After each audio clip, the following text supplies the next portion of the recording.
নবীর হোসেনের আকস্মিক মৃত্যু। বাড়িতে গেলেন ত্রিপুরা রাজ্য হজ কমিটির চেয়ারম্যান শাহ আলম।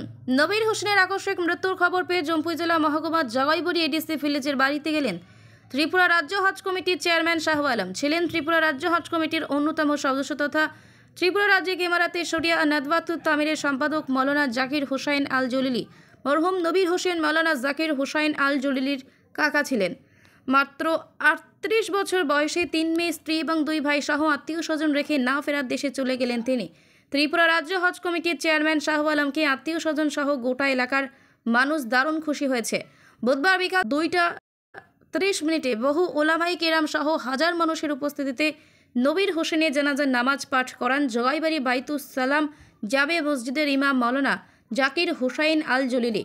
অন্যান্যদের মধ্যে উপস্থিত ছিলেন জমপুর জেলা প্রেস ক্লাবের সভাপতি মৌলানা আমির হোসাইন, প্রমোদনগর হালকা মসজিদ কমিটির সম্পাদক দুলাল মিয়া, মৌলানা বোরহান উদ্দিন, মফিজুল ইসলাম, মামুন মিয়া সহ অনেকেই। দেখুন বিস্তারিত। প্রমোদনগর থেকে আমির হোসেনের রিপোর্ট, ভিশন 24। জম্পুর জেলার জগাইবাড়ির একজন কম বয়সীর ছেলে নবীর হোসেন মৃত্যুবরণ করেছেন।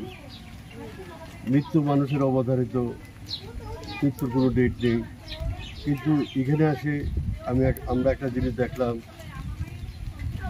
এই উক্ত স্থানটার মধ্যে এই পাড়ার পাশে উপজাতি জনজাতি পাড়া, তার অকাল মৃত্যুতে এখানে জাতি ধর্ম বর্ণ নির্বিশেষে জনজাতি থেকে শুরু করে সবাই দুঃখ প্রকাশ করছে।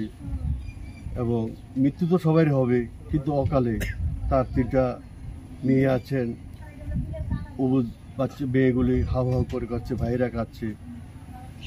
তাই আল্লাহর কাছে দোয়া করি তার অকাল মৃত্যুতে আল্লাহ যেন তাকে জান্নাতবাসী করে।